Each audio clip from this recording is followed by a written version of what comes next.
అందరం కూర్చుందాం.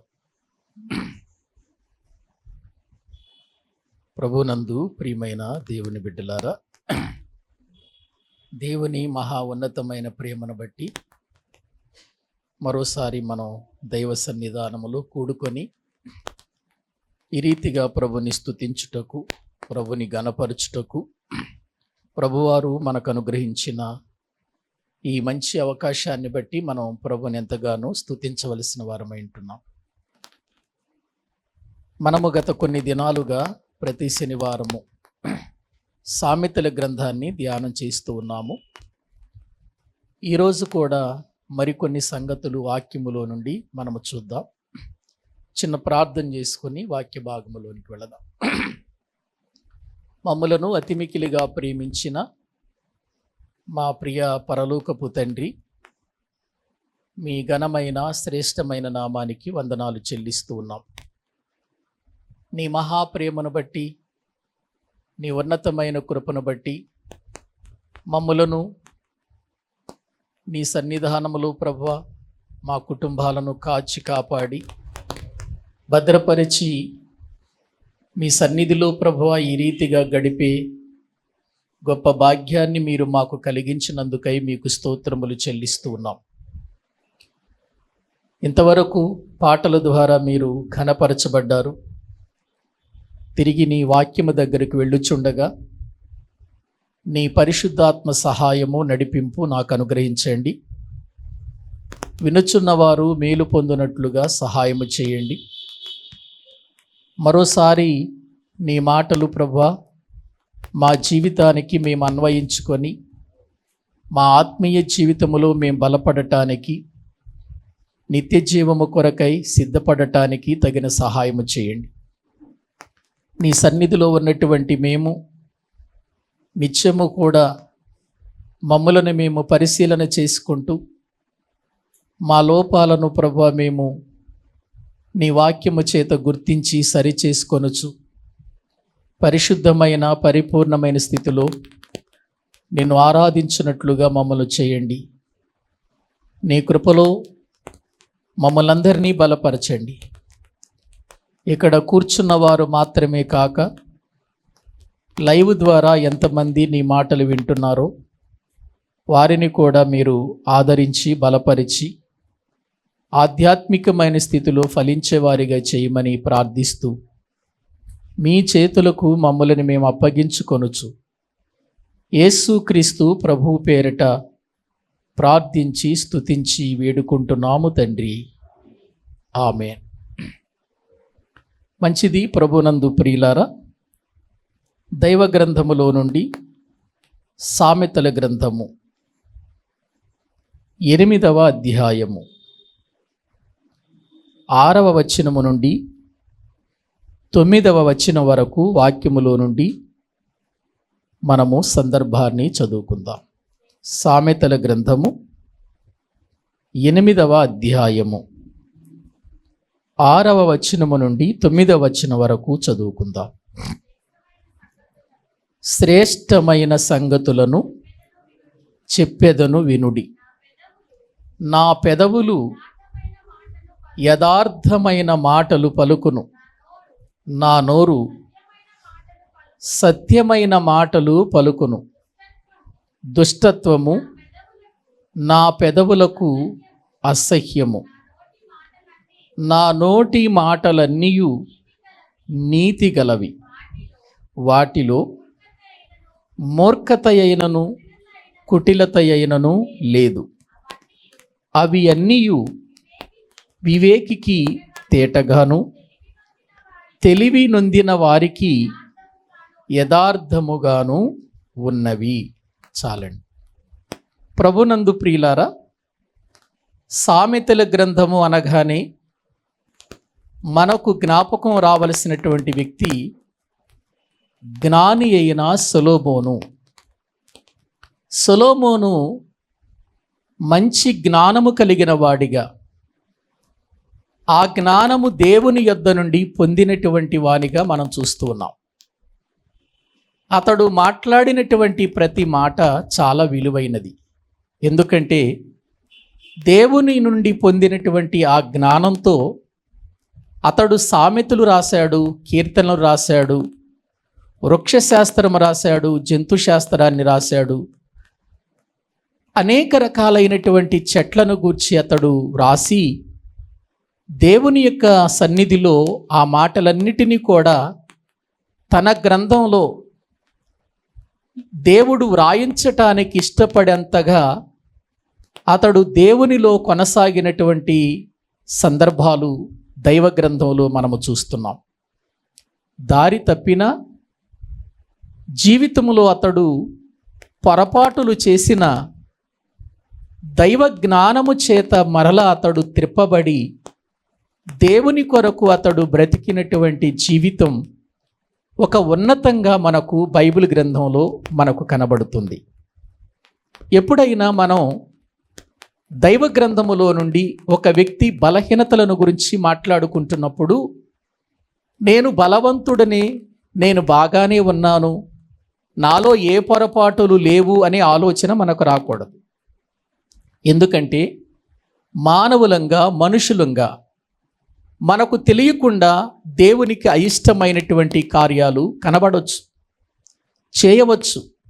కానీ వాక్యము అది తప్పు అని మనకు తెలియచేసినప్పుడు దిద్దుకోవటం చాలా అవసరం.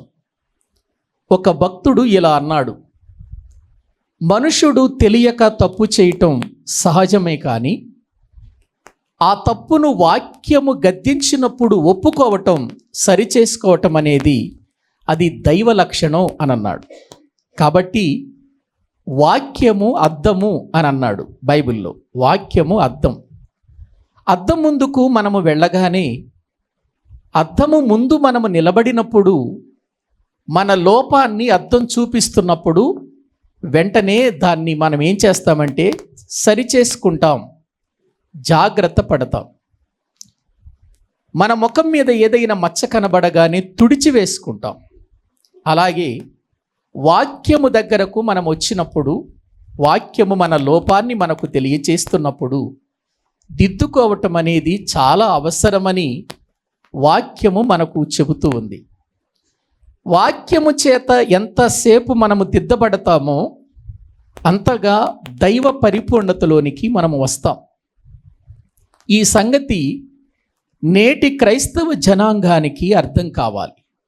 ఎందుకంటే వినటం, వెళ్ళిపోవటం ఇది మనకు అలవాటు కాకూడదు. కానీ వాక్యము విన్న తరువాత జాగ్రత్త పడటం అనేది చాలా ప్రాముఖ్యమైనటువంటి విషయం. ప్రియులారా, దేవుని వాక్యము ఎటువంటిది? మన జీవితాలను బాగు చేసేది, సరిచేసేది, మనలను దేవుని కొరకు నిలబెట్టేది అనే విషయాన్ని మనము గుర్తించాలి.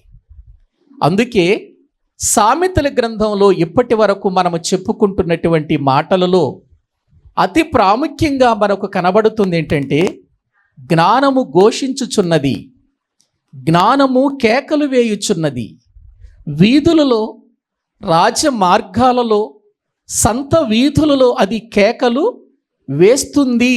కాబట్టి ఆ ఉపదేశాన్ని వినండి, ఆ ఉపదేశాన్ని మరవకండి. ఆ ఉపదేశము మీరు వినగలిగితే మీరు ఆరోగ్యవంతులుగా, సుఖవంతమైన జీవితముతో, దీర్ఘాయుష్యుతో మీరు బ్రతుకుతారు అని చెప్పబడుతున్నట్లుగా మనం చూస్తున్నాం. కాబట్టి ప్రియులారా, 8వ అధ్యాయం ప్రారంభము కూడా అదే చెబుతుంది కదా, జ్ఞానము ఏం చేస్తుంది? ఘోషిస్తుంది. ఎందుకు ఘోషిస్తుంది అనంటే, ఒక మనిషిని బాగు చేయాలని, ఒక మనిషిని సరిచేయాలని, ఒక మనిషిని స్థిరముగా నిలబెట్టాలని, ఒక మనిషిని నిత్య జీవము కొరకై సిద్ధపరచాలని, ఒక మనిషిని పాపములో నుండి పరిశుద్ధునిగా చేయాలని, ఒక మనిషిని యథార్థవంతునిగా దేవుని సన్నిధిలో ఉంచాలని ఈ జ్ఞానము ఘోషిస్తున్నట్లుగా మనము చూస్తూ ఉన్నాం. ప్రియులారా, మనము చదువుకున్నటువంటి మాటలను మనము జ్ఞాపకం చేసుకుంటే ఈ జ్ఞానము ఎటువంటిది అనంటే శ్రేష్టమైన సంగతులను చెప్పేది. ఇది మనము తెలుసుకోవాలి. ఒక్కసారి మనము 6వ వచనాన్ని చదువుకుందాం. 6వ వచనం, శ్రేష్టమైన సంగతులను చెప్పెదను వినుడి. ఏ సంగతులట? శ్రేష్టమైన సంగతులు. శ్రేష్టమైన సంగతులు అంటే శ్రేష్టమైన సంగతులు అంటే అర్థం ఏంటంటే కల్తీ లేని మాటలు, మోసము లేని మాటలు, అబద్ధము లేని మాటలు. శ్రేష్టమైనది అనంటే ఒరిజినల్ అని మనం గుర్తించాలి. ప్రియులారా, మనము లోకములో చూస్తూ ఉన్నప్పుడు అనేక స్థలాలలో మనము చూస్తూ ఉంటాం. ఇక్కడ శ్రేష్టమైన నెయ్యి అమ్మబడును, శ్రేష్టమైన తేనె అమ్మబడును, శ్రేష్టమైనటువంటి బియ్యము అమ్మబడును, శ్రేష్టమైన గానుగ నూనెలు అమ్మబడును అనే మాటలు మనము చూస్తాం. స్వచ్ఛమైన, శ్రేష్టమైన అంటే ఏమాత్రము కల్తీ లేనటువంటి సరుకు అని మనం తెలుసుకోవలసిన వారమై ఉంటున్నాం. ప్రియులారా, స్వచ్ఛమైన నూనెలు అమ్మబడును అనే దగ్గర స్వచ్ఛత లేకపోవచ్చేమో కానీ, శ్రేష్టమైనటువంటి ప్రియులారా తేనె దగ్గర శ్రేష్టత లేకపోవచ్చు కానీ ఆ తేనెలో, శ్రేష్టమైనటువంటి బియ్యము అమ్మే దగ్గర శ్రేష్టమైనటువంటి బియ్యము దొరకకపోవచ్చేమో కానీ, దేవుని జ్ఞానములో దొరికే మాటలన్నీ కూడా శ్రేష్టమైనవే అని మనము గుర్తించాలి. నేను ఎందుకు ఈ మాటలు చెబుతున్నానంటే, శ్రేష్టమైనవి ఆరోగ్యానికి మంచిది అని మనకు తెలుసు కదా.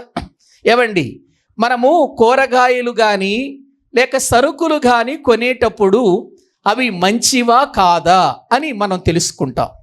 ప్రియులారా, ఎక్కువ శాతం ఈ మధ్యలో చాలామంది ఆర్గానిక్ వాటి మీద ప్రియులారా పడిపోతున్నారు. ఎందుకంటే కల్తీ మందులు, ఈ యొక్క రకరకాలైనటువంటి ప్రియులారా మెడిసిన్ వలన రకరకాలైనటువంటి మనుషులలో జబ్బులు ప్రారంభమవుతున్నాయి అని మనుషులు ఎప్పుడు కూడా మందు లేని వాటినే పెంచుకొని తినాలి, స్వచ్ఛమైనవి తినాలి, వాటి వలన ఆరోగ్యము కలుగుతుంది అనేది మనము ఎలాగో ప్రియులారా చూస్తూ ఉంటామో, ఆధ్యాత్మికమైన ఆరోగ్యము మనకు కావాలి అనంటే, ఆధ్యాత్మికమైన స్థితిలో కల్తీ లేకుండా ఉండాలంటే ఆరోగ్యకరమైన బోధే వినాలి.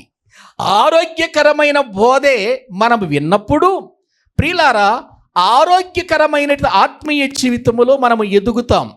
అంత మాత్రమే కాదు, కల్తీ లేని భక్తి చేస్తాం. పైకి భక్తి గల వారి వలె ఉండి లోపల శక్తి లేనటువంటి వారిగా మనము బ్రతకం. అందుకే బైబిల్ గ్రంథం ఏం చెబుతుంది అనంటే, చివరి దినాలలో, ఆఖరి దినాలలో, అంచె దినాలలో లోకములోనట అనేక రకాలైనటువంటి కల్తీ బోధలు వస్తాయట. మనుషుడు కూడా హితబోధను సహించరట. ఒకసారి చూద్దాం రండి ఆ మాటలు. తిమోతికి వ్రాసినటువంటి 2వ పత్రిక వ్రాయబడినటువంటి విషయాలు మనము చూద్దాం. 4వ అధ్యాయం 3వ వచనం చదవండి. తిమోతికి వ్రాసిన 2వ పత్రిక 4వ అధ్యాయము 3వ వచనం. ఎందుకనగా జనులు ఏ బోధను సహించరట? హితబోధను సహించరు అని అనుంది. హితబోధను సహించక అనే దగ్గర 6 అనేసి ఉంది కదా, 6 అని ఉంది కదా. పుట్టుట్లో దానికి ఇచ్చినటువంటి నిర్వచనం చూడండి కింద. ఆరోగ్యకరమైన బోధ అంటే జనులు ఏ బోధను సహించరట? ఆరోగ్యకరమైనటువంటి బోధను వినరట, సహించరట. ఆరోగ్యకరమైన బోధ, హితబోధను సహించక దురద చెవులు కలవారై తమ స్వకీయ దురాశలకు అనుకూలమైన బోధకులను తమ కొరకు పోగు చేసుకొని సత్యమునకు చెవినీయక కల్పన కథల వైపునకు తిరుగు కాలము వచ్చెను. ప్రియులారా, వాక్యంలో ఇక్కడ మనము చూచినట్లయితే తిమోతికి అపోస్తలుడైన పౌలు ఆఖరిగా చెబుతూ ఏం చెబుతున్నాడంటే, మనుషులట హితబోధను సహించరట. అంటే ఆరోగ్యకరమైన బోధ వింటూ మానేస్తారట మనుషులు.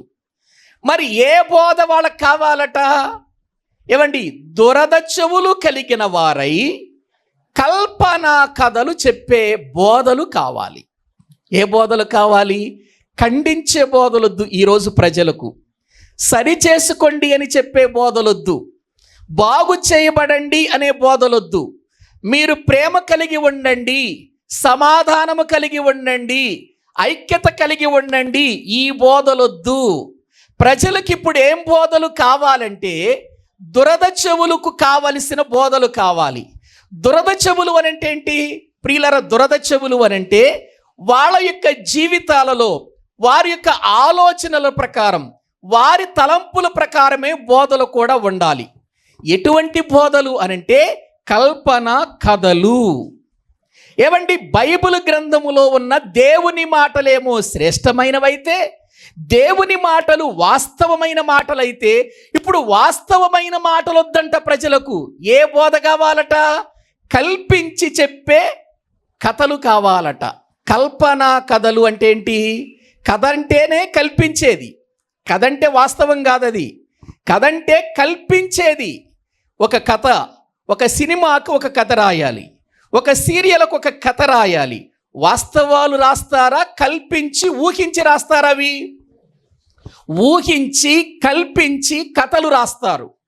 కథలు కథలుగా వాటిని ఒక సీరియల్ రూపములో వేస్తారు, లేక ఒక సినిమా రూపములో ఆ కథ వాళ్ళు చెబుతారు. ఈ కథ నేను రాశానండి, ఈ కథ పలానాయన రచించాడండి అని వాళ్ళు టైటిల్స్ వేస్తూనే ఉంటారు.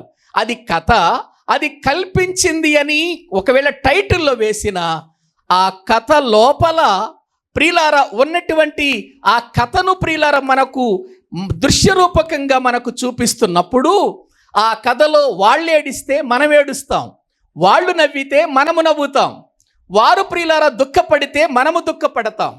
అది కథ అన్న సంగతి తెలిసినా కూడా ఎందుకు మనము దుఃఖపడుతున్నాం? అది కథ, కల్పించిన కథ అని తెలిసినా ఎందుకు మనము ప్రియులారా మరి ఆ విధానములో, ఆ కథ యొక్క విధానములో వాస్తవంగా దాన్ని చూస్తున్నాం? అంటే కల్పనా కథ చూసి నీ జీవితములో ప్రియులారా నువ్వు సంతోషపడుతున్నావు. వాస్తవమైన జీవితాన్ని చూచి మాత్రం నీవు జాగ్రత్త పడకపోవటం చాలా ప్రమాదకరమైన విషయం. అదే ఇక్కడ చెబుతున్నాడు. మనుషులు క్రీస్తు రెండవ రాకడలో కల్పనా కథలు చెప్పే వారి వైపే చూస్తారట. వాస్తవాన్ని చెప్పి, ఖండించి, బుద్ధి చెప్పి సరిచేసేటువంటి బోధకులను ప్రియులరు ఇష్టపడరట. అందుకని జనులు ఎవరిని పోగు చేసుకుంటున్నారట? తమకు అనుకూలమైన బోధకులు అన్నాడు అక్కడ. 4వ వచనం చదవ, 3వ వచనం మళ్ళీ చదవండి. ఎందుకనగా జనులు హితబోధను సహింపక దురద చెవులు కలవారై తమ స్వకీయ దురాశలకు, తమ సొంత దురాశలకు అనుకూలమైన బోధకులు, అంటే మనకు అనుకూలంగా చెప్పేవాళ్ళు కావాలి. మనం తప్పు చేసినా ప్రియులారా దాన్ని ఖండించకూడదు. మనము తప్పు చేసినా కూడా అనుకూలంగా చెప్పాలి మనకు. నువ్వు మంచిదానివి, నువ్వు తిట్టకూడదు, ఇదిగో నీవు చాలా చక్కగా ఉన్నావు, నువ్వు తిట్టినా, నువ్వు అనేక రకాలుగా మాట్లాడినా, బూతులు మాట్లాడినా, లేదా రకరకాలైనటువంటి గొడవలకు వెళ్ళినా నువ్వు మంచిదానివే అని పొగడాలి, ఖండించకూడదు. పొగిడితే ప్రియులారా అది వాళ్ళకు అనుకూలమైన బోధ అవుతుంది. అప్పుడు వాళ్ళు దాన్ని సహిస్తారట. నువ్వు తప్పు చేస్తున్నావు, నువ్వు సరి చేయబడాలి, మంచిది కాదది అని చెబితే ప్రియులారా ప్రజలు వినరట. అవే దినాలలో మనమున్నాం. అందుకే ఇప్పుడు వాక్యం ఏం చెబుతుందంటే, ఇప్పుడు నీ జీవితాన్ని జాగ్రత్త పరిచే, నీ జీవితాన్ని సరిచేసే, నీ జీవితాన్ని మంచిలోనికి నడిపించే శ్రేష్టమైన సంగతులను చెప్పేదను వినండి అని అంటున్నాడు. చూడండి, ఏ సంగతులు? శ్రేష్టమైన మంచి సంగతులు. ఇదిగో నేను చెప్పేటువంటి స్వచ్ఛమైన మాటలు వినండి అని అంటున్నాడు. ప్రియులారా, ఈ రోజున నేనేం చెబుతున్నానంటే, మిమ్మల్ని ఎవరు ఎక్కువగా గద్దిస్తారో, ఎవరు ఎక్కువగా దేవుని వాక్యము చేత సరి చేసుకోండి అని చెబుతారో, మిమ్మల్ని ఎంతగా గద్దిస్తారో వాళ్లే మిమ్మల్ని ప్రేమించేవాళ్ళు అని గుర్తించండి. మీకు అనుకూలంగా మాట్లాడి, మీకు అనుకూలంగా పొగిడి, మీకు అనుకూలముగా బోధలు చేసేటువంటి వారు మిమ్మల్ని నరకానికి తీసుకెళ్ళిపోతున్నారు. అందుకే బైబిల్లో ఒక మాట ఉందండి, నిజమైన స్నేహితుడు ఏం చేస్తాడట? నిజమైన స్నేహితుడు ఏం చేస్తాడు? విడువక ప్రేమించును. తర్వాత అతడు ఏం చేస్తాడో తెలుసా? గద్దించి కొట్టి నిన్ను సరిచేస్తాడు. కానీ ప్రియులారా, పైకి ప్రేమిస్తున్నానన్న స్నేహితుడు లెక్కలేనన్ని ముద్దులు పెడతాడట. కానీ అవి ఎక్కడికి తీసుకెళ్ళిపోతాయి? చెడులోనికే తీసుకెళ్ళిపోతాయండి. అందుకే ఈ దినాన్న క్రైస్తవ సంఘానికి కావలసింది ఏ సంగతులు చెప్పండి? శ్రేష్టమైన సంగతులు కావాలి. ఇశ్రాయేలీలు సమూయేలు గారి దగ్గరకు వచ్చారు. ప్రియులారా, వచ్చి వారి పొరపాటులను వారు ఒప్పుకుంటున్నారు. అయ్యా, మేము ఎంత తప్పు చేశాం, మా రాజు దేవుడై ఉండగా దేవుణ్ణి కాదని లోకాన్ని చూసి లోక మర్యాద చొప్పున మాకు కూడా ఒక రాజు కావాలని మేము కోరుకొని దేవుని శక్తికి మేము దూరమైపోయాం. దేవుణ్ణి రాజుగా మేము దూరం చేసుకున్నాం. మా తప్పును క్షమించండి, మా కొరకు మీరు ప్రార్థన చెయ్యండి, మా లోపములను దేవుడు క్షమించేటట్లుగా సహాయము చెయ్యండి, మాకొక మంచి మార్గము చూపించండి అని ప్రజలందరూ సమూయేలు దగ్గరకు వచ్చారు. అప్పుడు సమూయేలు గారు మాట్లాడుతున్న మాటలు చూడండి ప్రియులారా. ఎటువంటి మాటలు మాట్లాడుతున్నాడో చూద్దాం. సమూయేలు మొదటి గ్రంథం 12వ అధ్యాయము. సమూయేలు మొదటి గ్రంథం 12వ అధ్యాయము 23వ వచనాన్ని మనము చదువుకుందాం. సమూయేలు మొదటి గ్రంథం 12వ అధ్యాయము 23వ వచనము నుండి, నా మట్టుకు మీ నిమిత్తము ప్రార్థన చేయుట మానుట వలన నేను యెహోవాకు విరోధముగా పాపము చేసిన వాడనగుదును, అది నాకు దూరమగునుగాక. కానీ శ్రేష్టమైన చక్కని మార్గము మీకు బోధింతును. చూసారా ఏమంటున్నాడండి? ఇక్కడ సమూయేలు గారు మాట్లాడుతున్న మాటలు చూడండి. ఇశ్రాయేలీలందరూ కూడా ఆయన దగ్గరకు వచ్చారు, ప్రవక్త అయిన సమూయేలు దగ్గరకు వచ్చారు. తమ తప్పును వాళ్ళు ఒప్పుకుంటున్నారు, సరి చేసుకుంటున్నారు. ఎందుకంటే వాస్తవంగా సమూయేలు వారిని గద్దించాడు. నిజంగా మీరెంత బలహీనులు, మీరు నిజంగా దేవుని దృష్టిలో ఎంత పాపం చేశారు, దేవుడు రాజుగా ఉంటే మీకెంత మేలు జరిగేది, దేవుణ్ణి రాజు కాదని మీరు ఎవరిని రాజు కావాలనుకున్నారు? మనుషులలోని ఒక రాజు కావాలి, లోకమంతటికి ఒక రాజు ఉన్నాడు, కాబట్టి మాకు కూడా లోక మర్యాద చొప్పున ఒక రాజు కావాలని మీరు కోరుకున్నారు. కానీ దేవుణ్ణి రాజుగా వద్దని నెట్టేశారు కదా, అది చాలా తప్పు, మీరు చేసింది పొరపాటని హెచ్చరిక చేస్తాడు. అక్కడ గద్దిస్తాడు వాళ్ళని. అధ్యాయం అంతటిలో వాళ్ళు పొరపాటు చేశామని ఒప్పుకుంటారు, సరి చేసుకుంటారు. అప్పుడు వాళ్ళు అడుగుతారు, అయ్యా మా నిమిత్తము ప్రార్థన చెయ్యండి అని అడుగుతారు. అప్పుడు సమూయేలు అంటున్నాడు, నేను నా మట్టుకు నేను మీ నిమిత్తము ప్రార్థన చెయ్యని ఎడలా దేవుని దృష్టికి నేనేం చేసిన వాడిని అవుతాను? పాపము చేసిన వాడిని అవుతాను, అది నాకు దూరమగును గాక. నేను మీ కొరకు ప్రార్థన చేస్తాను. కానీ ఒక విషయాన్ని మీకు చెబుతున్నాను, అదేంటంటే శ్రేష్టమైన మార్గము నేను మీకు బోధిస్తాను. ఏ మార్గం బోధిస్తానంటున్నాడు? శ్రేష్టమైన మార్గము బోధిస్తాను, మీరు వినండి అని అంటున్నాడు. ప్రియులారా, దేవుని మాటలు వింటున్న మన జీవితాలలో మనం పరలోకానికి వెళ్ళాలంటే, ప్రభుతో కూడా కూర్చోవాలంటే, శ్రేష్ఠుడైన దేవుడు, శ్రేష్టమైన పరలోకం, శ్రేష్ఠులుండే స్థలానికి మనం వెళ్ళాలంటే మనము కూడా శ్రేష్ఠులుగా మారాలి. మనము శ్రేష్ఠులుగా మారాలంటే శ్రేష్టమైన బోధనాలు. మనం బాప్తీసం పొందిన వాళ్ళంతా పరలోకానికి వెళ్ళిపోతారా ఏంటి? బాప్తీసం పొందిన వాళ్ళంతా ప్రియులారా ప్రభుతో కూర్చుంటారా ఏంటి? లేదండి, శ్రేష్ఠులే వెళతారు అక్కడికి. స్వచ్ఛమైన జీవితం జీవించే వాళ్ళే వెళతారు. అందుకే దావీదు అంటాడు, భూమి మీద ఉన్న భక్తులే శ్రేష్ఠులు అంటాడు. చదవండి ఒకసారి ఆ వచనం. 16వ కీర్తన, కీర్తనల గ్రంథం 16వ కీర్తన 2వ వచనం చదువుదాం. 2వ వచనం, నీవే ప్రభుడవు, నీ కంటే నాకు క్షేమాధారమేదియు లేదని యెహోవాతో నేను మనవి చేయుదును.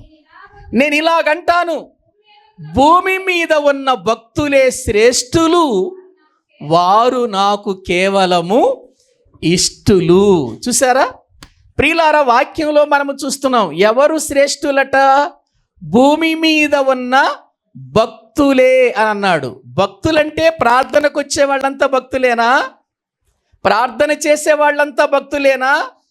వాక్యాన్ని బోధించే వాళ్ళంతా భక్తులేనా? పాటలు పాడే వాళ్ళంతా భక్తులేనా? ప్రియులారా, భక్తులు అనంటే ఎవరు? భక్తులు అంటే ఎవరు? ఒక్కసారి మనము ఆలోచించాలి. దైవ గ్రంథాన్ని మనము చూచినట్లయితే యోహాను సువార్తలోనికి వద్దాము రండి ప్రియులారా. యోహాను సువార్త దేవుని వాక్యాన్ని ప్రియులారా మనము చూడగలిగినట్లయితే 9వ అధ్యాయము 31వ వచనం చదువుకుందామండి. యోహాను సువార్త 9వ అధ్యాయము 31వ వచనం. దేవుడు పాపుల మనవి ఆలకింపడని ఎరుగుదుము, ఎవడైనను దేవభక్తుడై ఉండి ఆయన చిత్తము చొప్పున జరిగించిన ఎడల. దేవభక్తుడై ఉండి ఆయన చిత్తము జరిగించిన ఎడల అంటే దైవభక్తుడంటే ఎవరి చిత్తాన్ని నెరవేరుస్తాడు?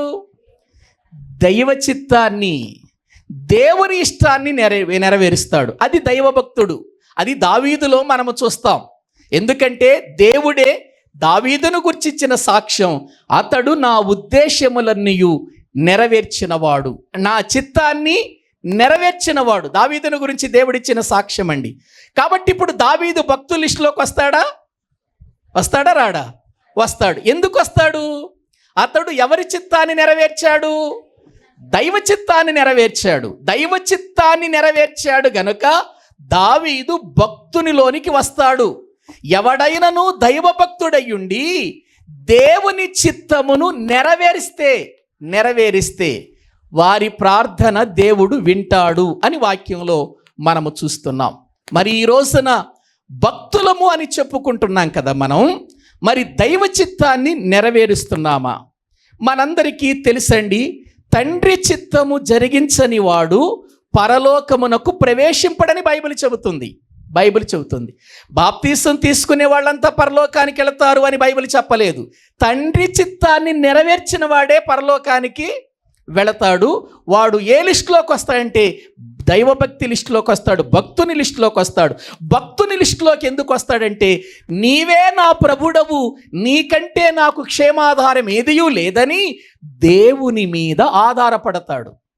తన యొక్క చదువు మీద, తన జ్ఞానం మీద, తనకున్న ఆస్తిపాస్తుల మీద, తనకున్న లోక జ్ఞానం మీద ఆధారపడేవాడు దైవభక్తుడు కాదు. దైవభక్తుడు ఎవరి మీద ఆధారపడతాడు? ప్రతి విషయంలో దేవుని మీదే ఆధారపడతాడు. కాబట్టి దైవభక్తుడుగా ప్రియులారా మనము ఉండాలి. అందుకే దేవుని వాక్యము ఏం చెబుతుందంటే, ఒక శ్రేష్టతలోనికి దైవభక్తుడు రావాలి, లేక భక్తుడుగా అతడు పిలువబడాలి అనంటే, అతడు శ్రేష్ఠుడుగా మారాలి అనంటే శ్రేష్టమైన సంగతులు వినాలి. ఏ మాటలు వినాలండి? కల్తీ లేని బోధ వినాలి. ఈ రోజున ఎన్ని రకాలైనటువంటి బోధలు లోకములోకి వచ్చాయో మనందరికీ తెలుసు. మనుషులందరినీ బోధల్లో నుండి తప్పించేవారు, మాటలు చెప్పి తప్పించేవారు. ఇదిగో మీరు మా సంఘానికి రండి, ఆ సంఘంలో అది లేదు, ఆ సంఘంలో ఇది లేదు అని చెప్పి మాటలతో ప్రజలను మభ్యపెట్టి ప్రియులారా సత్యములో నుండి వీరిని అసత్యములోనికి తీసుకెళ్తున్నారు. శ్రేష్టమైన జీవితములో నుండి దురద చెవులు కలిగిన వారిగా ప్రియులారా వెళ్ళిపోతున్నారు కల్పనా కథల వైపుకు. ఈ రోజున నవ్వించేవారు కావాలి, ఈ రోజున కల్పనా కథలు చెప్పేవాళ్ళు కావాలి. ప్రియులారా, ప్రజలకు శ్రేష్టమైన బోధ వద్దు అనే స్థితిలోనికి వెళ్ళిపోతున్నారు. అందుకే దైవ జ్ఞానం ఎట్టిదైనది తెలుసుకోండి అన్నాడు. ప్రియులారా, బుద్ధి ఎట్టిదైనది తెలుసుకోండి అన్నాడు. బుద్ధి రావాలంటే, జ్ఞానం రావాలంటే శ్రేష్టమైన సంగతులు వినాలి. మనం శ్రేష్టమైనటువంటి సంగతులు వినాలి. అందుకే రండి శ్రేష్టమైన సంగతులను చెప్పెదను అని అంటున్నాడు కదా. ఇక్కడ వాక్యములో మనము చూస్తున్నాం. రండి వాక్య భాగములో సామెతల గ్రంథము 8వ అధ్యాయము ప్రియులారా 6వ వచనము నుండి మళ్ళీ చదువుకుందాం. శ్రేష్టమైన సంగతులను చెప్పెదను వినుడి, నా పెదవులు యథార్థమైన మాటలు పలుకును. అంటే శ్రేష్టమైన మాటలలో యథార్థత ఉంటుంది. శ్రేష్టమైన మాటలలో ఏముంటుంది చెప్పండి? యథార్థత ఉంటుంది. అందుకే యథార్థమైన మాటలు నా పెదవులు పలుకుతాయి అని అంటాడు. ప్రియులారా, యథార్థమైన మాటలు చెప్పుకోవటానికి మనకు చాలా తేలిగ్గా ఉంటాయి, కానీ యథార్థమైన మాటలు మనకు బలాన్ని చేకూరుస్తాయండి. యోబు గ్రంథం 6వ అధ్యాయము 25వ వచనాన్ని చదవండి. యోబు గ్రంథం 6వ అధ్యాయము 25వ వచనాన్ని చదువుకుందాం. యథార్థమైన మాటలు ఎంతో బలమైనవి. ఏమండి, యథార్థమైన మాటలు ఎటువంటివట? ఎంతో బలమైనవట, ఎంతో బలమైనవి అని అంటున్నాడు. ప్రియులారా, వాక్యములో మనము చూచిన ఈ సంగతులను ఆలోచిస్తే మనము ఎందుకు బలవంతులం కాలేకపోతున్నామంటే యథార్థమైన మాటలు వినటం లేదు. యథార్థమైన మాటలు వినేవాడు ఎప్పటికప్పుడు ఏమవుతాడు చెప్పండి? ఆత్మీయ స్థితిలో బలము పొందుతాడు, బలవంతుడవుతాడు. మరి ఈ రోజున ఎందుకు క్రైస్తవులు బలవంతులు కాలేకపోతున్నారంటే యథార్థమైన మాటలు ప్రజలకు ఎక్కటం లేదు, యథార్థతలోనికి రావటం లేదు, శ్రేష్టమైన సంగతులను గురించి ఆలోచించటం లేదు. అందుకే ఇక్కడ యథార్థమైన మాటలు పలుకును అని అన్నాడు. స్వచ్ఛమైన శ్రేష్టమైన మాటలలో యథార్థత ఉంటుంది, యథార్థత ఉంటుంది. ఎందుకంటే ప్రియులారా, వాక్య భాగములో మనము చూడగలిగితే బైబిల్లో ఎంతోమంది యథార్థవంతులను మనము చూస్తున్నాం. అందులో ప్రాముఖ్యమైనటువంటి ఒక వ్యక్తి యోబు అన్న సంగతి మనకు తెలుసు. యోబును గురించి దేవుడిచ్చిన సాక్ష్యం ఏంటి? ఏమండి, దేవుడిచ్చిన సాక్ష్యం ఏంటి? అతడు ఒక యథార్థవంతుడేనా? ఒకసారి చదవండి. యోబు గ్రంథం 1వ అధ్యాయము 1వ వచనము నుండి చదవండి. ఊజు దేశమునందు యోబు అను ఒక మనుషుడు ఉండెను. అతడు ఎటువంటి వాడట? మొట్టమొదటిగా అతనికున్న మంచి టైటిల్, అది మంచి జీవిత లక్షణం ఏంటట? యథార్థవంతుడును, న్యాయవంతుడును, దేవుని యందు భయభక్తులు కలవాడును, చెడుతనమును విసర్జించినవాడు. యథార్థవంతుని యొక్క లక్షణాలు కనబడుతున్నాయి చూడండి అక్కడ. యోబు ఊజు దేశములో ధనవంతుడే, కానీ యథార్థవంతుడు కాబట్టే ఎంత బలవంతుడయ్యాడు చెప్పన? అపవాదిని సైతము తన కాళ్ళ క్రింద తొక్కేంత బలవంతుడయ్యాడు. శ్రమలు వచ్చాయి, హింసలు వచ్చాయి, బాధలు వచ్చాయి, ఎన్నో కన్నీళ్లు, శారీరకంగా రోగగ్రస్తుడైపోయాడు. తనకున్న ఆస్తి పోయింది, తనకున్న పిల్లలు చనిపోయారు, తనకున్నటువంటి ప్రియులారా దుక్కిటెద్దులు పోయాయి, తనకున్నటువంటి ప్రియులారా పనివారు చనిపోయారు, అన్నీ దూరం అయిపోయాయి. ఒంటరిగా మిగిలిపోయి సంతోషంగా బ్రతుకుదామనుకుంటే ఆరోగ్యం కూడా పోయింది కదా, ఆరోగ్యం కూడా పోయింది. అటువంటి వాడు బలమైన ఒక మాట మాట్లాడాడు. యెహోవా ఇచ్చెను, యెహోవా తీసుకొని పోయెను, ఆయన నామమునకే. అంత యథార్థంగా ఎలా ఉండగలిగాడంటే అతడు అంత బలవంతుడు, ఏ శ్రమనైనా జయించగలిగిన బలవంతుడు. ప్రియుల, మనకు చిన్న శ్రమ కానీ ప్రార్థనకు వస్తున్నానండి, ఎందుకో నాకు ఈ బలహీనత పోవట్లేదు, ప్రార్థనకు వస్తున్నానండి, శ్రమ వెంబడి శ్రమ జరుగుతుందండి, ప్రార్థనకు వస్తున్నాను కానీ ఏంటోనండి ఇంట్లో అన్నీ గొడవలేనండి, ప్రార్థనకు వస్తున్నానండి అన్నీ సమస్యలేనండి. ఇవి మనుషులంగా మనం తెచ్చుకునేవి. వీటిని బట్టి మనము దేవుని యొక్క భక్తికి ప్రియులారా వాటిని ఎప్పుడు కూడా సమకూర్చకూడదు. ఆలోచించండి, ఎంతగా అతడు ప్రియులారా కుమిలిపోయాడో మనకు తెలుసు, ఎంత ఏడ్చాడో మనకు తెలుసు, ఎంతగా దుఃఖపడ్డాడో మనకు తెలుసు, ఎంత వేదన పడ్డాడో తెలుసు. తన ముందు అన్ని శవాలే, చనిపోయిన శవాలే. యోబు ముందు అన్ని, బ్రతికింది ఏమీ లేదు. చివరికి తన జీవితంలో కూడా అతడు ప్రియులర బలహీనుడైపోయాడు. ఎంత బలహీనుడైపోయాడంటే తన చేతులతో తనకున్నటువంటి ప్రియులర ఆ కురుపులను, ఆ దురదను గోక్కునేటువంటి శక్తి కూడా లేకుండా చిల్ల పెంకులతో తన యొక్క శరీరాన్ని గోక్కునే స్థితికి వెళ్ళిపోయాడు. ఈ లోపొచ్చి తన భార్య అంది, యథార్థతను వదలవా అంది. వదిలాడా? వదలవా అనంది. వదిలాడా?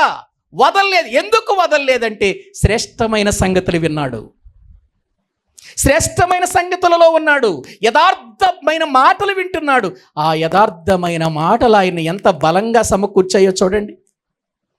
ఈ రోజున క్రైస్తవులంగా మన జీవితంలో ఇటువంటి ఆధ్యాత్మికమైన స్థితి ఉందా అండి? యథార్థతను వదలక యుందువా? ప్రియులారా, ఒక్కసారి ఆలోచించండి. ప్రియులారా, స్నేహితులు వచ్చారు, బాధ పెట్టారు, అనేక రకాలుగా మాట్లాడారు, అనేక రీతులుగా నీ భక్తి నీకు ధైర్యం పుట్టించదా, నువ్వు ఇలా చేసావు, నువ్వు అలా చేసావు, నువ్వు ఆ రీతిగా ఉన్నావు, ఈ రీతిగా ఉన్నావు, అందుకే దేవుడిని శిక్షించాడు, అందుకే నీ మీదకి శాపం వచ్చింది, అందుకే నీ మీదకి ఇటువంటి దుర్గతి వచ్చింది, ఈ దేవుని ఉగ్రత వచ్చింది అని హింసించారు, బాధించారు. బలహీనమైన మాటలకు లొంగిపోయాడా? ఏవండి, బలహీనమైన మాటలకు లొంగిపోయాడా? లొంగలేదు. యథార్థవంతుడుగానే అతడు చివరి వరకు ఉన్నాడు. చివరికి దేవుడు అతనితో చెప్పిన మాట ఏంటో తెలుసా? యోబు పలికినట్లు యుక్తమైన మాటలు స్నేహితులు పలకలేదట. ప్రియులారా, అది యథార్థమైనటువంటి జీవితం. కారణం ఏంటంటే యథార్థమైన మాటలు అతనికి ఏం కలిగించాయి? బలాన్ని ఇచ్చాయి. ఎటువంటి బలం? ప్రియులారా, బలహీనతలలో నిలబడే శక్తి, శ్రమలలో నిలబడే శక్తి, కష్టాలలో నిలబడే శక్తి, హింసలలో నిలబడే శక్తి ఈనాడు క్రైస్తవులకు ఉందా? చిన్న శ్రమ రాగానే ప్రార్థన మానేస్తాం మనం, చిన్న బాధ రాగానే దేవునికి దూరం అయిపోతాం, చిన్న కష్టం రాగానే దేవునికి దూరం అయిపోతాం. యోబు జీవితంలో ఇన్ని పరిస్థితులు వచ్చినా తన యథార్థతను ఎందుకు విడిచిపెట్టలేదంటే యథార్థత వలన అతనికి కలిగిన బలం. అది బలం. ఆ బలము అనుభవముతోనే తెలుస్తుంది తప్ప చెప్పుకుంటే వచ్చేది కాదండి. యథార్థమైన మాటలు మనము వినగలిగితే ప్రియులారా, నిజంగా మనము బలవంతులముగా మారతాం, శక్తిమంతులుగా మారతాం. అసలు ఎక్కడ మనము పడిపోం, నిలబడతాం ప్రభు కోసం. అంతే, ప్రభు కోసమే. ఎన్నైనా రానివ్వండి, ఎన్ని శ్రమలైనా రానివ్వండి, ఎంతమంది ఎన్నైనా అనుకోనివ్వండి, ఎన్ని నిందలైనా రానివ్వండి, ఎన్ని అవమానాలైనా రానివ్వండి, ఎన్ని కష్టాలైనా రానివ్వండి, ఎటువంటి ప్రతికూలతలు మన మీదకి దండెత్తి వచ్చినా ధైర్యంగా మనము నిలబడాలి అని అంటే యథార్థమైన మాటలు వినాలి. మనం యథార్థమైన మాటలు ఎక్కడున్నాయి? లోకంలో ఎక్కడ దొరుకుతాయి చెప్పండి? యథార్థమైన మాటలు దేవుని వాక్యములో తప్ప యథార్థత ఎక్కడుంది చెప్పండి? దేవుని మాటలలోనే ఉంది యథార్థత. ఆ మాటలే బలాన్ని చేకూరుస్తాయి అని మనం తెలుసుకోవాలి. దావీదు జీవితంలో ఎన్నో శ్రమలు వచ్చాయి. దావీదు యొక్క జీవితంలో ప్రియులారా, అతడు దేవుని చేత అభిషేకించబడిన నాటి నుండి గొల్యాతును ప్రియులారా చంపి ప్రజలకు విజయాన్ని చేకూర్చిన నాటి నుండి దావీదు జీవితంలో సంతోషం ఉందా? ప్రియులారా, ఆనందంగా ఒక స్థలములో సుఖంగా గడిపే అవకాశం ఉందా? లేదు. సౌలు ఎప్పటికప్పుడు కాపలా కాస్తూ దావీదు ఎక్కడున్నాడు చెప్పండి, దావీదును చంపెయ్యాలి, ఇదే ఆలోచనతో ఉన్నాడు. ఒక రోజున దావీదు తన జీవితంలో సౌలు వెంటాడుతున్నప్పుడు దావీదును చంపాలనే కోరికతో, వాంఛతో అతడు వెళుతూ దావీదును ప్రియులారా ఎక్కడున్నాడని వెతుకుతూ ఉన్నటువంటి సమయంలో చివరికి ఎక్కడికి వెళ్ళినా దావీదుకు క్షేమము లేని పరిస్థితి అయిపోయింది. ఆ టైములో ఇశ్రాయేలీయులకు ఎవరు శత్రువులో ఆ శత్రువులైన ఫిలిస్తీన్ల మధ్యలోకి వచ్చి దాక్కుంటాడు దావీదు. అప్పుడు ఆకీషు రాజు పరిపాలన చేస్తూ ఉంటాడు. ప్రియులరా, ఆకీషు రాజు. ఇప్పుడు వీళ్ళంతా కూడా ఫిలిస్తీన్లందరూ కూడా కలిసి యుద్ధానికి వెళతారు ఇశ్రాయేలీయుల మీదకి.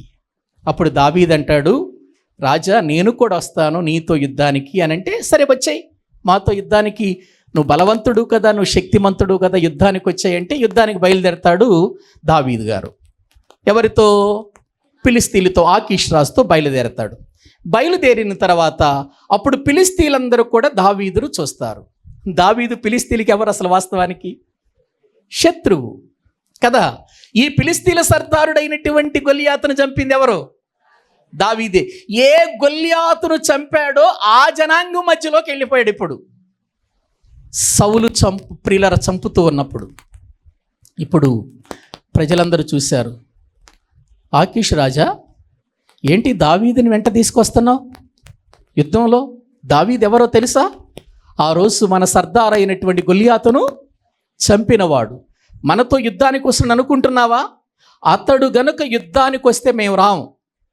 ఒకవేళ అతడు తిరగబడి మన వైపుకే ఇశ్రాయేలు పక్షానికి వెళ్ళిపోయి మన మీదే అతడు యుద్ధం చేశాడనుకో, చాలా ప్రమాదం, నువ్వు తప్పు చేస్తున్నావు. దావీదు వస్తే మేము రాము అని అందరూ కూర్చున్నారు. అప్పుడు ఆకీష్ వచ్చి, రాజా దావీదు, మరి ప్రజలు నిన్ను ఒప్పుకోవటం లేదయ్యా, నువ్వు ఇక్కడే ఉండేసేయి, నువ్వు మాతో యుద్ధానికి రావద్దు అని అంటే దావీదు అంటాడు, రాజా అసలు ఏంటి, నా గురించి మీరేమనుకుంటున్నారు, నా గురించి మీ ఆలోచన ఏంటి అని దావీదు ఆకీష్ను అడుగుతాడు. అప్పుడు ఆకీషు దావీదును గురించి ఇస్తున్న సాక్ష్యం ఏంటో చూడండి. సమూయేలు మొదటి గ్రంథం, దేవుని వాక్య భాగములో ప్రియులారా మనము చూడగలిగితే, సమూయేలు మొదటి గ్రంథం ప్రియులారా 29వ అధ్యాయము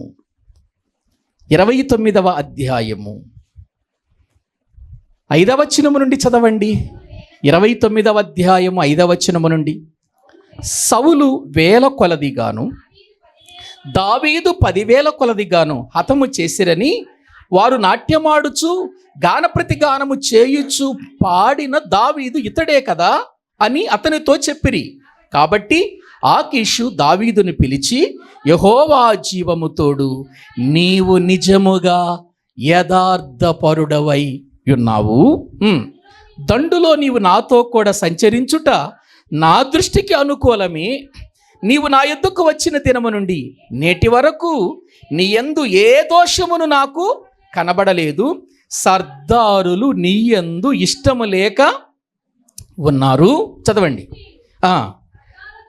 సర్దారుల దృష్టికి నీవు ప్రతికూలమైన దాన్ని చేయకుండానట్లు నీవు తిరిగి నీ స్థలమునకు సుఖముగా వెళ్ళుమని చెప్పగా, దావీదు, నేనేమి చేసి తిని, నా ఏలిన వాడవగు రాజా, నీ శత్రువులతో యుద్ధము చేయుటకై నేను రాకుండునట్లు నీ యొద్దకు వచ్చిన దినము నుండి నేటి వరకు నీ దాసుడునైన నా యందు తప్పేమి కనబడినని ఆకీషుని అడిగెను.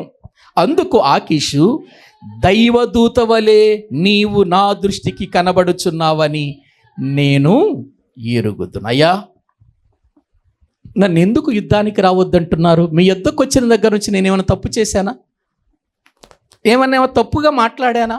తప్పుగా ఏమైనా ప్రవర్తించానా అనంటే, లేదయ్యా, ప్రజలందరూ ఏమంటున్నారంటే, ఆ రోజున గొల్లియాతును చంపినప్పుడు సౌలుకు 1000 కొలది, దావీదుకు 10,000 కొలది అని పాటలు పాడిన దావీదు ఇతడే కాడా? ఇతడు మనకు విరోధంగా యుద్ధం చేస్తాడు, కాబట్టి పంపించేయండి అని సర్దారులు అంటున్నారు, ప్రజలు అంటున్నారు. నువ్వు చక్కగా వెళ్ళిపో, సుఖంగా ఉండంటే, నేను నీ దృష్టికి ఏం కీడు చేశాను అని దావీదు అంటాడు. అప్పుడు లేదయ్యా, నీవు నా దగ్గరకు వచ్చిన దగ్గర నుంచి నేను నిన్ను పరిశీలన చేస్తుండగా, నేను నిన్ను గమనిస్తూ ఉండగా నాకు నీలో కనబడింది ఏంటంటే యథార్థత. అందుకేమంటున్నాడు? నీవు యథార్థవంతుడవై ఉన్నావు అంటలేదు, నీవు యథార్థ పరుడవై ఉన్నావు. చూసారా, శత్రువుల మధ్యలో కూడా దావీదు ఎందుకు యథార్థతను పోగొట్టుకోలేదంటే, ప్రియులారా, అతడు వినే ప్రతి మాట యథార్థమైన మాట, దేవుని మాట. ఎందుకంటే దావీదు జీవితం మనకు తెలుసు కదా, దివారాత్రములు దేవుని ధర్మశాస్త్రాన్ని ఏం చేసినవాడు? ధ్యానించినవాడు. ప్రియులారా, తన జీవితంలో దినమునకు 3 ప్రార్థన చేసి 7 సార్లు దేవుణ్ణి స్తుతించినవాడు. దేవుని సన్నిధిలో ప్రార్థనా పరునిగా బ్రతికినటువంటి వాడు. శత్రువుల మధ్యలో ఉన్న యథార్థత పోయిందా? శత్రువుల మధ్యలో ఉన్నాడు, ఫిలిష్తీయుల మధ్యలో ఉన్నారు. అసలు వాస్తవానికైతే దావీదుని చంపేయాలి వాళ్ళు. ఎందుకు? ఫిలిష్తీయులను ఒక్కసారి కాదు, ఎన్నోసార్లు ప్రియులారా ఎదిరించి వారి మీద యుద్ధం చేసినటువంటి వాడు. అటువంటి వాడు శత్రువుల మధ్యలో కూడా యథార్థతను విడిచిపెట్టలేదంటే కారణం అతడు యథార్థమైన మాటలు విన్నాడు గనుక, యథార్థమైన మాటల మీద ఆధారపడ్డాడు గనుక. అందుకే ప్రియులారా, యథార్థమైన మాటలు చెప్పేదను వినుడి అని ఇక్కడ వాక్య భాగములో మనము చూస్తున్నట్లుగా ప్రియులారా గమనిస్తూ ఉన్నాం. చూడండి, మళ్ళీ రండి, సామెతల గ్రంథం 8వ అధ్యాయం మళ్ళీ 6వ వచనం నుండి చదవండి. నేను శ్రేష్టమైన సంగతులను చెప్పెదను వినుడి అన్నాడు. 11వ వచనం చదవండి. ఇప్పుడు 11వ వచనం, జ్ఞానము ముత్యముల కన్నా ఎంత జ్ఞానము దేనికంటే శ్రేష్టమైంది? ముత్యాల కంటే కూడా శ్రేష్టమైంది దేవుని జ్ఞానం. ఇప్పుడు చదవండి దేవుని వాక్యంలో మళ్ళీ 6వ వచనం, సంగతులను చెప్పెదను వినుడి, నా పెదవులు యథార్థమైన మాటలు పలుకును, నా నోరు సత్యమైన మాటలు పలుకును. ప్రియులారా, యథార్థమైన మాటలు పలుకును, సత్యమైన మాటలు పలుకును అని దైవ గ్రంథంలో ప్రియులారా మనము చూస్తుంటున్నాం.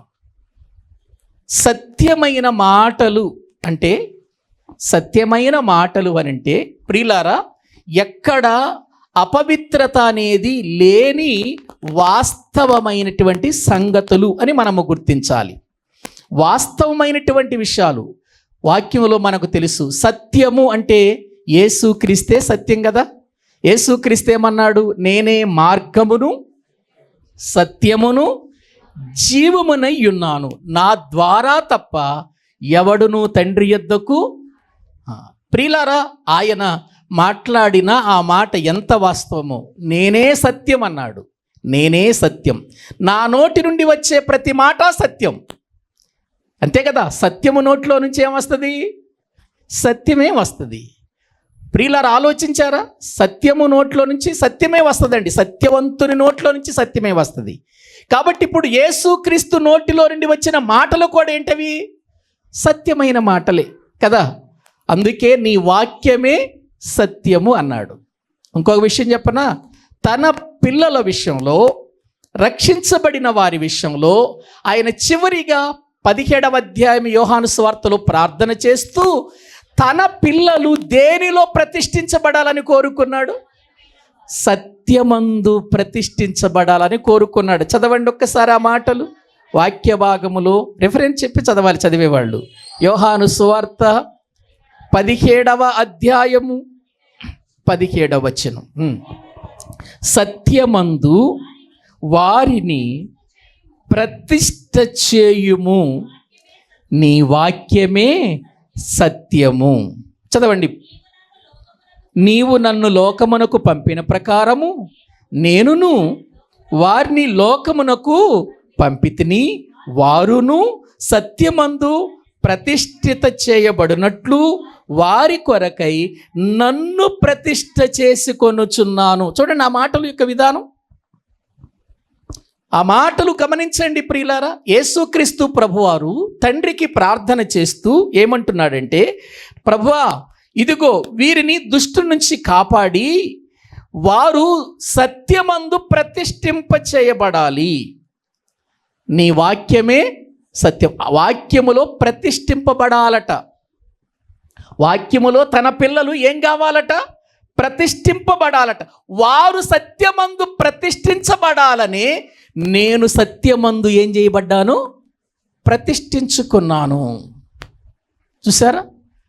యేసుక్రీస్తు ప్రభువారు ప్రియులారా ఎందుకు ఈ మాటలు చెబుతున్నాడు అనంటే, తన పిల్లలు కూడా సత్యములోనే నడవాలి, సత్యమైన మాటలే పలకాలి, సత్యవంతుడైనటువంటి క్రీస్తును మాత్రమే వెంబడించాలి. ఇది తప్ప ఇంకెవరిని వెంబడించకూడదు. ఈ రోజున ప్రియులారా విచారకరమైన బాధాకరమైన విషయం ఏంటంటే మనుషులకు ఫాలోవర్స్ ఎక్కువైపోతున్నారు. యేసు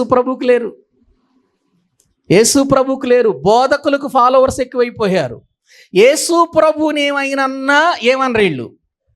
యేసు ప్రభువుని తిట్టినా, యేసు ప్రభుకి విరోధంగా మాట్లాడుతున్నా, ప్రియులారా బైబిల్ను త్రిక్కేసినా, బైబిల్ని చింపేసినా, బైబిల్ని కాల్చేసినా అసలు ఏమనరు. కానీ వాళ్ళ పాస్టర్ గారిని ఏమన్నానండి, వాళ్ళ బోధకుడిని ఏమైనానండి, యూట్యూబుల్లో ప్రియులారా వాట్సాప్పుల్లో ఎక్కడ చూసినా కూడా ఇదిగో మా బోధకుడిని మీరంటారా, మా పాస్టర్ని మీరంటారా. యేసు ప్రభుని అన్నప్పుడు ఎవరు ముందుకు రారు. అంటే ఇప్పుడు యేసును వెంబడించవలసిన వారు ఎవరి ఫాలోవర్స్గా వెళ్ళిపోతున్నారు చెప్పండి? బోధకులు. అంటే బోధకుల్ని గౌరవించొద్దు అని నేను అంటలేదు, బోధకుల్ని ప్రేమించొద్దు అని అంటలేదు, బోధకుల మాట వినొద్దని నేను అంటలేదు. కానీ మనమందరము బోధకుడితో కూడా కలిసి విశ్వాసులు మనమందరము క్రీస్తు ఫాలోవర్స్ కావాలి. మనమందరము కూడా ఆయనకు ఫాలోవర్స్ కావాలి మనం. కానీ మనుషులకు ఫాలోవర్స్ అయ్యాము కనుకని సత్యమందు ప్రతిష్ఠింపబడలేకపోతున్నాం. యోహాను గారు తన 3వ పత్రికలో నిజంగా ప్రియులారా ఒక అద్భుతమైన మాట మాట్లాడతాడండి. చూడండి ఒకసారి దైవ గ్రంథంలో మనము చూస్తే యోహాను గారు రాసినటువంటి 3వ పత్రిక 2వ వచనం చదువుదామండి. 2వ వచనం, ప్రియుడా నీ ఆత్మ వర్ధిల్లుచున్న ప్రకారము నీవు అన్ని విషయములలో వర్ధిల్లుచు సౌఖ్యముగా ఉండవలనని ప్రార్థించుచున్నావు. నీవు సత్యమును అనుసరించి నడుచుకొనుచున్నావు గనుక సహోదరులు వచ్చి నీ సత్య ప్రవర్తన గురించి సాక్ష్యము చెప్పగా విని బహుగా సంతోషించి తిని. నా పిల్లలు సత్యమును అనుసరించి నడుచుకొనుచున్నారని వినుట కంటే నాకు ఎక్కువైన సంతోషము లేదు. యోహాను గారు గాయు అనే పెద్దకు రాస్తున్న మాటలు ఇవి. ప్రియులారా సంఘంలో ఒక పెద్దండి గాయు, అవునా? ఒకసారి మీరు దేవుని వాక్యములో ప్రియులారా మనము చూడగలిగితే మొదటి వచనంలో మనం చూస్తే యోహాను గారు మాట్లాడుతూ పెద్దనైన నేను సత్యమును బట్టి ప్రేమించు ప్రియుడైన గాయునకు శుభమని చెప్పి వ్రాయునది అని మాట్లాడుతున్నాడు. ప్రియులారా యోహాను గారు పెద్ద, అతడు ఇదిగో పెద్దగా ప్రియులారా నియమించిన గాయుకు ఉత్తరం రాస్తున్నాడు. ఏమనంటే ప్రియుడా అంటున్నాడు. చూడండి ఏమని సంబోధిస్తున్నాడండి గాయుని? ప్రియుడా, నాకిష్టమైన వాడా, నాకు ప్రియమైన వాడా, నిన్ను గూర్చి విన్నానయ్యా సాక్ష్యం. ఏంటో తెలుసా?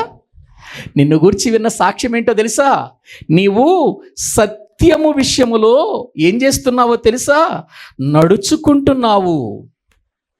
నీవు సత్యమును అనుసరించి నడుచుకొనుచున్నావు. సహోదరులు వచ్చి నీ సత్య ప్రవర్తన గురించి నాతో చెప్పారయ్యా. యోహాను గారు అంటున్నారు నీవు సత్యములో నడుచుకుంటున్నవారు నాకు చెప్పినప్పుడు నేనేం చేశాను? ఎంతో ఆనందించానయ్యా. ఎందుకంటే నా పిల్లలు సత్యమును అనుసరించి నడుచుకొనుచున్నారని వినుట కంటే ఇంకా నాకు ఎక్కువైన సంతోషము లేదు అని మాట్లాడుతున్నట్లుగా మనం చూస్తున్నాం. 2వ పత్రికలోనికి రండి. 2వ పత్రిక ఒకే అధ్యాయాలు ఉంటాయండి. 4వ వచనం చదవండి. తండ్రి వలన మనము ఆజ్ఞను పొందిన ప్రకారము నీ పిల్లలలో కొందరు సత్యమును అనుసరించి నడుచుచుండుట కనుగొని బహుగా సంతోషిస్తున్నాను. అమ్మగారికి రాస్తున్నాడు, పెద్దగా ఉన్న అమ్మగారికి రాస్తున్నాడు. ఇది ప్రియులారా సంఘంలో ప్రియులారా ఆనాటి దినాలలో కొంతమంది పెద్దలు ఉండి నడిపించేవాళ్ళు సంఘాలను. 2వ పత్రిక కూడా ఒక అమ్మగారికి రాస్తున్నాడు. ఆ అమ్మగారు ఎవరో మనకు తెలియదు, కానీ ఆమె ఒక సంఘములో పెద్దగా మనము చూస్తుంటున్నాము. అక్కడ రాస్తూ మొదటి వచనం ఏమంటున్నాడంటే పెద్దనైన నేను ఏర్పరచబడినదైన అమ్మగారికి. ఎవరికి? ప్రభు కొరకు ఏర్పరచబడింది అమ్మగారు. అమ్మగారు అనే మాట ఎంత గొప్పదో అసలు అర్థం కావాలి మనకి. అమ్మగారు అంటే పిల్లలు కలిగినది అని అర్థం. పిల్లలు లేని దాన్ని అమ్మంటారా?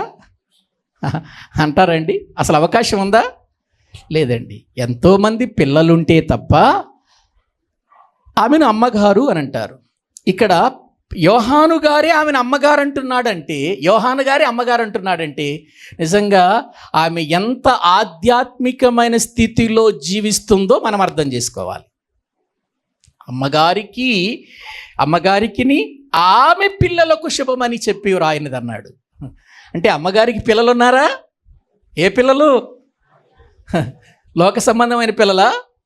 కాదండి, ఆత్మను అనుసరించే పిల్లలు, సత్యమును అనుసరించే పిల్లలు. ఇప్పుడు చదవండి 2వ వచనం.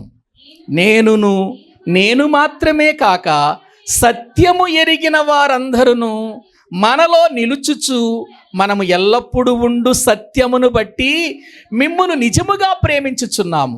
సత్య ప్రేమలు మన యందుండగా తండ్రి అయిన దేవుని యొద్ద నుండి, తండ్రి యొక్క కుమారుడగు యేసుక్రీస్తు నొద్ద నుండి కృపయు కనికిరమును సమాధానము.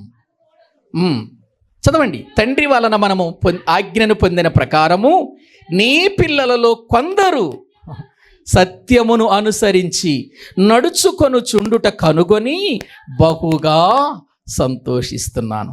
ఏమనుసరించటం? సత్యమును అనుసరిస్తూ. సత్యమును అనుసరించాలంటే సత్యమైన మాటలు చెబితేనే కదా సత్యాన్ని అనుసరించేది. ఇప్పుడు అమ్మగారు తన పిల్లలకి ఏమి నేర్పుతుంది? మరి మనమేమి నేర్పుతున్నాం? మన పిల్లలకి మనమే నేర్పుతున్నాం. సత్యం నేర్పుతున్నావా? ప్రియులారా, నేను ఒక విషయం చెబుతాను. మన ఆధ్యాత్మికమైన జీవితంలో తల్లులు కేవలము శారీరకంగా కన్న తల్లులే కాదు, ఆధ్యాత్మికంగా కూడా తల్లులు కావాలి. మా తండ్రి ఎవరు అనంటే పిల్లలు, మా తల్లి ఎవరు అనంటే మన పిల్లలు. ప్రియులారా, మా తండ్రి మాకు శారీరకంగా తండ్రి, ఆధ్యాత్మికంగా కూడా తండ్రి. మా తల్లి మాకు శారీరకముగాను తల్లే, ఆధ్యాత్మికంగా మమ్మల్ని ప్రభువు కొరకు కన్నా తల్లే అని చెప్పాలి. చెప్పగలుగుతున్నారా? నేను చెబుతాను. మా అమ్మగారు నన్ను శారీరకంగా కన్న తల్లి, ఆధ్యాత్మికంగా కూడా కన్న తల్లి నా తల్లి. ప్రభువులో మేము నిలబడటానికి, ప్రభు కొరకు బ్రతకటానికి, ప్రభు సన్నిధిలో జీవించటానికి మమ్మల్ని ప్రభు కొరకు పెంచి పోషించి మా కొరకు ప్రార్థన చేసి ప్రభు సన్నిధిలో రక్షించబడేంత వరకు కూడా ఆయన సన్నిధిలో ప్రియులారా పోరాడిన తల్లి అని చెబుతాను నేను. మా తల్లి 2 విధాలుగా తల్లి, శారీరకంగా తల్లి, ఆధ్యాత్మికంగా కూడా తల్లే. ప్రియులారా, ఇదిగో వాక్య భాగములో మనము చూస్తే ప్రియులారా మనము గుర్తించాలి. నేను చిన్న వయసులో చిన్నపిల్లవాడిగా ఉన్నప్పుడు, పసిపిల్లవాడిగా ఉన్నటువంటి నన్ను తీసుకొని విజయవాడలో ప్రియులారా, ఎప్పుడో పాతకాలంలో విజయవాడలో అన్ని సంఘాలు కలిసి ఆంధ్ర క్రైస్తవ మహాసభలు అని కృష్ణానది ఒడ్డున పెట్టేవాళ్ళు. కృష్ణానది ఆ ఇసుకలో పెట్టేవాళ్ళు మీటింగ్స్. ఆంధ్ర క్రైస్తవ డెనామినేషన్ అనే పేరు ఉండేది కాదు, డెనామినేషన్ అనే భేదం ఉండేది కాదు. అందరు కలిసి అక్కడ మీటింగ్స్ పెట్టేవాళ్ళు. అక్కడ మీటింగ్స్ పెట్టినప్పుడు ప్రియులారా నన్ను అక్కడ తీసుకెళ్ళిందట మా అమ్మ. తీసుకెళ్ళినప్పుడు తిమోతి అనే ఒక యవనస్తుడు వాక్యాన్ని బోధిస్తున్నాడట. ఎంతో ఆత్మ భారము కలిగిన వాడై వాక్యాన్ని బోధిస్తుంటే ఒడిలో ఉన్నటువంటి నన్ను చేతులతో పట్టుకొని మా అమ్మ ఇలా అందట, ప్రభువా నా కుమారుడు కూడా ఇలా బోధించాలయ్యా, నా కుమారుడు కూడా ఇలాంటి సేవకుడు కావాలయ్యా, నా కుమారుడు కూడా నీ వాక్యాన్ని ఇలా ప్రజల మధ్యలో బోధించే బోధకుడు కావాలయ్యా అని ఆ రోజు నన్ను దేవుని కొరకు సమర్పించిందట మా తల్లి. అప్పుడప్పుడు చెబుతున్నప్పుడు నాకు చాలా సంతోషం వేస్తుంది. ప్రియులారా, వాక్యము వింటున్నటువంటి మన బ్రతుకులలో మనము కేవలం శారీరకంగా కన్న తల్లులమే కాదు, మన పిల్లలకు ఆధ్యాత్మికమైన తల్లులము కూడా కావాలి. తల్లులు కావాలి అని అంటే వారిని సత్యములో ఏం చేయాలి? నడిపించాలి. అందుకే ఇక్కడ పెద్దనైన నేను, పెద్దగా ఉన్న ఇతడు అమ్మగారికి ఉత్తరం రాస్తున్నాడు. అమ్మా అని సంబోధిస్తున్నాడంటే ఎంత మంచి తల్లో, ఒక్కసారి ఆలోచించండి. ఆమె ప్రియులారా లోకానుసారంగా ఎవరికో తల్లి కావచ్చు, కానీ ఆధ్యాత్మికంగా అనేకులకు తల్లి అయింది చూడండి. ఆ తల్లికి ఆమె పిల్లలకు శుభమని చెప్పి రాస్తుంది ఏంటంటే, నా అక్కడ మాట్లాడుతున్న మాట, తన పిల్లలు సత్యమందు అనుసరిస్తున్నారని విని యోహాను గారు ఏం చేస్తున్నాడు? 3వ పత్రికలోనేమో గాయికి రాశాడు. గాయి కూడా పిల్లల్ని ఎలా పెంచాడు? సత్యములోనే పెంచాడు. ఇప్పుడు అమ్మగారు కూడా ఎలా నడిపిస్తుంది? వాళ్ళకి అక్కడ ఉన్న వచనాలు కొన్ని అయినా, ఒకే అధ్యాయమైనా ఆయనకున్న ఆనందం ఏంటంటే, ప్రజలు సత్యములో నడవాలి, సత్యమందు ప్రతిష్ఠించబడాలి, సత్యమందు జీవించాలి. సత్యములో మనం బ్రతికితే, సత్యముతో కూడిన జీవితం మనము జీవిస్తే, సత్యమైన మాటలు విని ఆ సత్యములో మనము వర్తిల్లితే, సత్యవంతుడైన క్రీస్తు ఉన్న ఆ లోకానికి మనం వెళతాం ప్రియులారా. అందుకే జ్ఞానము ఘోషిస్తుంది. జ్ఞానం ఏం చేస్తుంది చెప్పండి? ఘోషిస్తుంది. ఆ జ్ఞానములోనే యథార్థత ఉంది, ఆ జ్ఞానములోనే శ్రేష్టమైన పలుకులు ఉన్నాయి, ఆ జ్ఞానములోనే సత్యమైన మాటలు ఉన్నాయి ప్రియులారా. అందుకే ఇక్కడ ఏమంటున్నాడంటే, వారు నా నోరు సత్యమైన మాటలు పలుకును అని మాట్లాడుతున్నట్లుగా వాక్యంలో చూస్తున్నాం ప్రియులారా. సత్యమైన మాటలు పలికితే మనకు దొరికే ప్రియులారా, ఒక విషయాన్ని చెప్పి నేను ప్రార్థన చేస్తాను. ఒకసారి వాక్యములో ఆదికాండము 42వ అధ్యాయము, ఆదికాండము 42వ అధ్యాయము 20వ వచనం చదవండి. ఆదికాండము 42వ అధ్యాయము 20వ వచనం. మీ తమ్ముని నా యొద్దకు తీసుకొని రండి, అట్లు మీ మాటలు సత్యమైనట్టు కనబడును గనుక మీరు చావరని చెప్పాను. చాలండి, సత్యము మీలో కనబడుతుంది గనుక మీరేం గారు? చావరు. చావరు. సత్యము మనలను బ్రతికిస్తుంది ప్రియులారా. ఆలోచించండి. యోసేపు దగ్గరకు అన్నలు వచ్చారండి. వీళ్ళని యోసేపు గుర్తుపట్టాడు, కానీ యోసేపుని వీళ్ళు గుర్తుపట్టలేదు. ఏంటి మీరు వేగుల వారిలాగా ఉన్నారు అని వాళ్ళల్లో నుంచి సత్యము బయటికి తీసుకురావటానికి అడుగుతున్నాడు. వాస్తవం ఏంటో చెప్పాలి వాళ్ళు అడుగుతున్నారు. అప్పుడు వాళ్ళు చెప్పారు, అయ్యా మేము వేగుల వారము కాదు, దేశాన్ని వేగు చూడటానికి మేము రాలేదయ్యా, మేమందరము ఒక తండ్రి పిల్లలం అయ్యా. ఒకడేమో ఆఖరివాడు మా తండ్రి దగ్గర ఉన్నాడు, ఒకడేమో లేడు.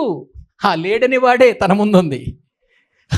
ఒకడు లేడయ్యా, 10 మంది మేము ఆయన కుమారులమేనయ్యా అని అంటే యోసేపుకు తెలుసు వాస్తవానికి. ఎందుకంటే యోసేపు ముందే తన అన్నల్ని ఏం చేశాడు? గుర్తుపట్టాడు. కానీ వాళ్ళు యోసేపుని మేము అమ్మేశాం, యోసేపు ఎక్కడో చచ్చిపోయి ఉంటాడు, లేకపోతే యోసేపు ఏ స్థలంలోనే ఉండుంటాడు అని అనుకున్నారు తప్ప ఐగుప్తు దేశానికి అతడు అధికారిగా ఉన్నాడన్న సంగతి వాళ్ళకి తెలియదు.